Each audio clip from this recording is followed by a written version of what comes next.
Battery cage farming is gradually being introduced into the African market, according to World Animal Protection Organization.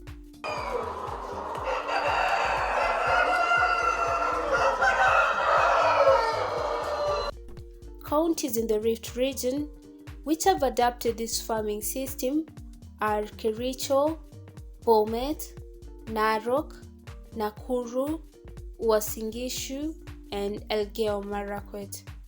The message from World Animal Protection today is don't rush for battery cage system. So, what exactly is battery cage farming? What welfare issues arises from this system? What is the preferred method of poultry farming? What does the government of Kenya have to say on this matter? And are there environmental concerns that arises from this practice?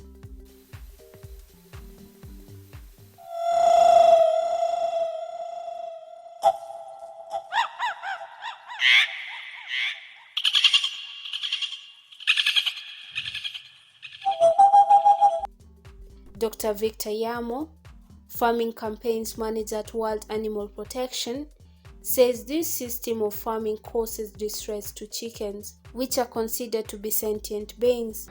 And sentient animals just simply means that they're animals that remember, they experience, they suffer, and they're able to recognize from their experiences what has happened to them. I think previously that was not something that people thought through, but that is something that science is now proving to us. Now, if you put them into a battery cage system, you then have limitations of some of those fundamental rights. The first one that immediately comes to mind is the fact that that chicken doesn't have enough space. When you're talking about a battery cage system, so that people understand, you're putting 3 to 5 chickens in the size of a microwave oven. And that is where they'll stay for the rest of their lives, and layers are kept for about 1.5 years. So that chicken will not see anything outside that space. The average space allowance per bird in a typical battery cage is less than the size of an A4 sheet of paper, and the height is just enough to allow the chicken to stand. Many critics have said that battery cages present inherent animal welfare problems, most notably by their small size and barren conditions. Chickens are unable to engage in many of their natural behaviors and endure high levels of stress and frustration. Because of not having enough space, they can't do what the chicken is supposed to do. They can't scratch because there's no litter to scratch anyway. They can't dust bathe because there's no litter to dust bathe. They can't flap their wings because there's no space to flap their wings. And essentially that makes the chicken very frustrated. And in terms of productivity, it leads to drop in production of the animal. The management and welfare of animals raised for food directly impacts human health. Housing that many animals in close quarters serves as ideal incubators for disease. Several major human health concerns are associated with intensive farming, including increased transfer infectious agents from animals to humans, antibiotics resistance, foodborne illnesses, among others. The idea is to ensure that the chicken is comfortable, because if the battery cage system is not making it comfortable, one, the chicken doesn't perform optimally, so production goes down, and two, there's likelihood of other problems are coming in, lameness which needs to be treated, or disease because of respiratory conditions which need to be treated, which then introduces antibiotics in the system. The antibiotic that ends up in the eggs, which ends up on your table. So the reason why we are then as an organization saying that we need to stop battery cage system is, one, because of the hen itself, so that the hen has a comfortable life, but two, because of food safety and food security matters, which then affects humanity. According to Dr. Victor Yamo, practices need to be incorporated that take notice of bird welfare concerns as a way of strengthening their quality of life. He says there are alternative methods of egg production that do not require the chicken to endure the suffering of cages. In layers or poultry production systems, specifically looking at egg production, there are 3 systems that you can use. One is what we call free range. Some people loosely call it organic, where I know in the villages where we come from, the chicken just runs around, fends for itself, scratches, etc. In a free range system, what ideally happens is that you can have a house for the chickens, but they must have opportunity to run around and fend for themselves. Then ultimately at the end of the day, you can supplement them. That is one way of doing about it. At least in that system, the 5 fundamental freedoms for the animal are relatively catered for. They can get food. If the food is not enough, you can supplement. They can get water because you need to put access for water. They have a comfortable environment, and when it's harsh conditions, they can come back into the small house that you built for them. The disease control is a challenge because they are in bigger spaces, but it's again, if you fence and do certain systems around fencing and biosecurity, you are able to control disease. And the animal is a happy animal because it has all the space to exhibit its naturalness. It can scratch, it can look for food, it can scavenge, it can flap its wings. So it's a relatively happy system. The second one is what you alluded to, known as the deep litter system. Deep litter system is different from battery cage system because deep litter system, you have a house, you have a barn that has a number of chickens that is predetermined based on stocking density. These chickens sit in that house for the whole time that they're in production. They have litter, bedding that they can sleep, they can enjoy. They have space to walk around. They have feed provided and water provided. It's a relatively good system. And the last one is what we are now discussing, battery cage system, where the chickens are still in a barn or a house, but they are put in cages so that they don't even have space to step on the floor. Dr. Victor Yamo advocates for adaptation of free-range systems, which incorporates 5 freedom of animal welfare. Ideally, the best system is one that caters for what we essentially call fundamental freedoms. There are 5 of them. Freedom from hunger and thirst, which is about ensuring the chicken has enough food and enough good quality water for it to be able to perform. The second thing is freedom from discomfort, which is about the environment where the chicken is. They should have enough space. They should have very good ventilation, and we should ensure that they have enough space to allow them to do what they're supposed to do. Chickens are supposed to perch, they're supposed to be able to flap their wings, they're supposed to be able to scratch, they're supposed to be able to, in that scratching, to look for food, so to speak. The third thing is about freedom from pain, injury, and disease. And essentially, again, depending on how the chicken is raised, if the system is not very comfortable, then the animal tends to get injured. And if the system is not allowing them to have enough space, then you tend to end up with disease conditions. Just like in human systems. So the reason why we talk about social distance is if you're too closely packed together, then the likelihoods of having disease. Then there's freedom to express natural behavior, which is essentially, again, a function of the space that the chicken has. And as I explained earlier on, then they're able to patch, scratch, and do all the things that makes them chickens. And the last thing is freedom from stress, fear and stress, or distress for that matter. And if you are too many people enclosed in a certain space, then you have challenges. And so those are some of the things that we need to look at and recognize that it is important for chickens to have some of those things.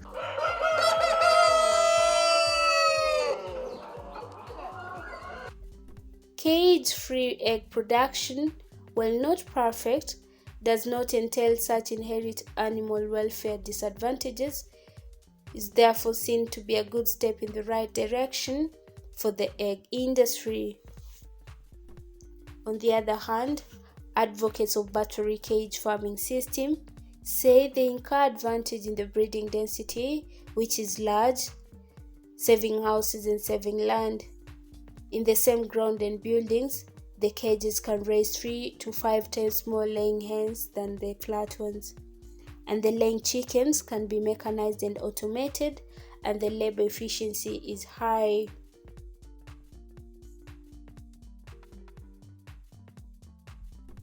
And part of what we are doing as an organization is working with the government and regional economic communities like East African Community, African Union, Interbureau for Animal Resources, to then look at standards. Because internationally, people like the World Organization for Animal Health already have certain standards that we need to align to. Businesses are already also aligning to certain standards. So if you go to some of these big businesses, like the big supermarkets that are coming into this country, they have animal welfare policies and standards that they adhere to. And those standards are not only applied here, but across the whole, wherever their business is. So those are the things that we need to start discussing as Kenyans. One, as the poultry industry, what are the standards that we adhere to? Are they meeting international standards? Animal welfare is partly devolved because part of animal welfare is actually functions of counties. What are the county legislations? What are counties forming as part of their legislation? Are they benchmarked on international standards? Are they meeting those animal welfare standards that drive business? Otherwise, if you don't do that, we end up in a system where we are producing, but whatever we're producing does not get into high-value markets, and that is going to be a challenge for us in terms of employment, job security, and all those things that we're looking at.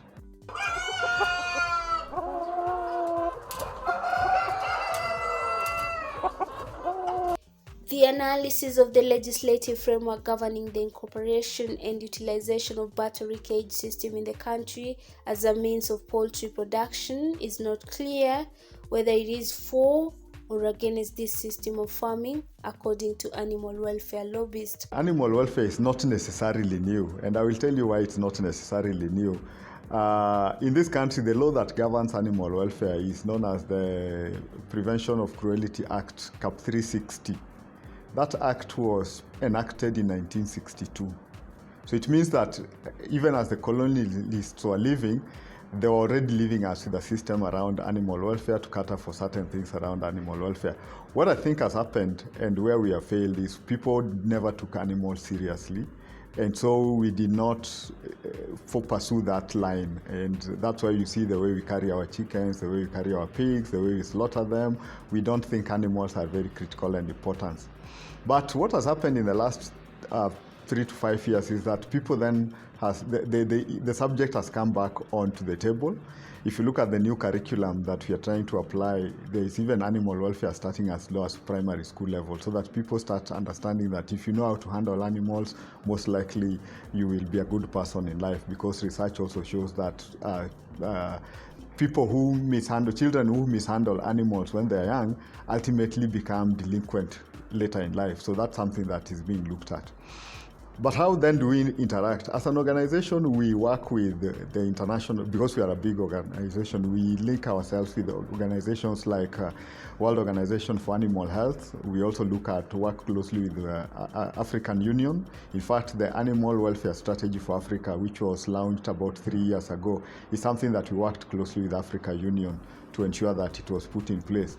Having now had an animal welfare strategy for Africa, the challenge then is how do you get it to grassroots? How does it go to counties? It needs to come from Africa Union to the regional economic communities like East African Community, then to the countries, and then ultimately from the country one to the county ones. Yeah.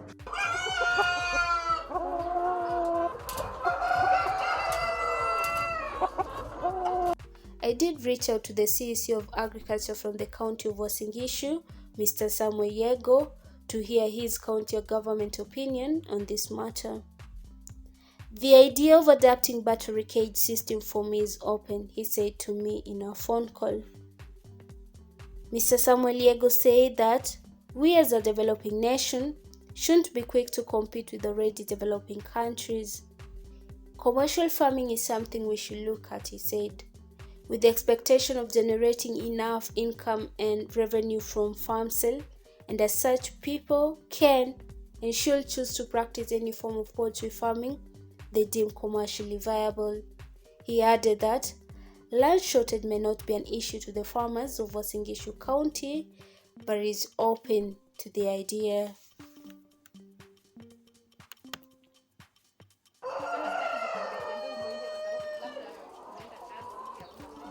That battery cage system that are coming into this country, for instance, are coming from the developed world. Because they stopped using them, they're now being dumped into the African production system. The same countries have their international brands coming into this country. You have things like Carrefour, you have things like Radisson, you have things like Unilever, you have things like Nestle, which are in this country. those organizations or companies have already said that by 2025 they will not be accepting eggs from battery cage system. So what is happening?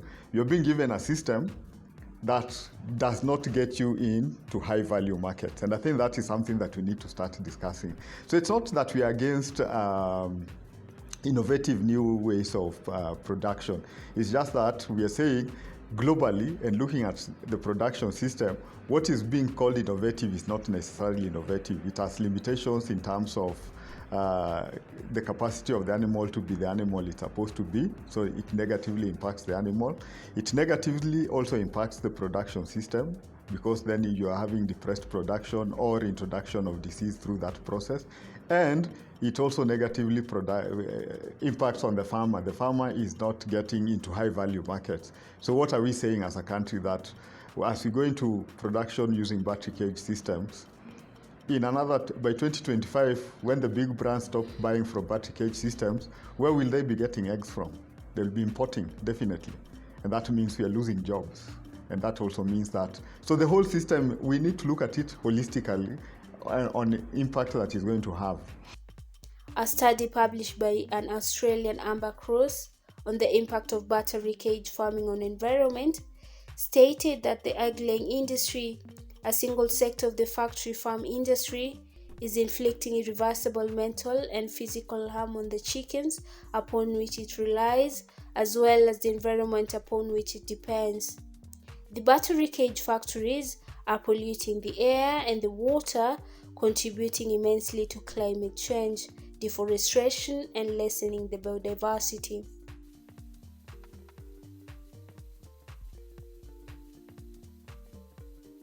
In a nutshell, what I would say is that the policies that we're driving need to look at certain things. And if you look at business, because policies are developed to legislate to protect your health or to protect humans against certain things, but they're also made for business, for ease of business. If you look at business, there's something we are calling business benchmark for farm animal welfare. And essentially what it's looking at are the 7 critical things that we need to be looking at.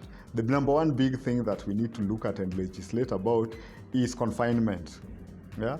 Animal welfare is saying animals should not be confined. Yeah? So in chickens we talk about battery cage system, in pigs we talk about farrowing pens, in broiler chickens we talk about space, stocking density, how many chickens can we put in a given space. Those are very important because they have the capacity to ensure that the animal underperforms at one level, but also has a public health implication because the animal then is predisposed to certain diseases, which then can be transmitted to humans, or alternatively, the treatment of those diseases end up with contributing certain things into the food chain that is not acceptable.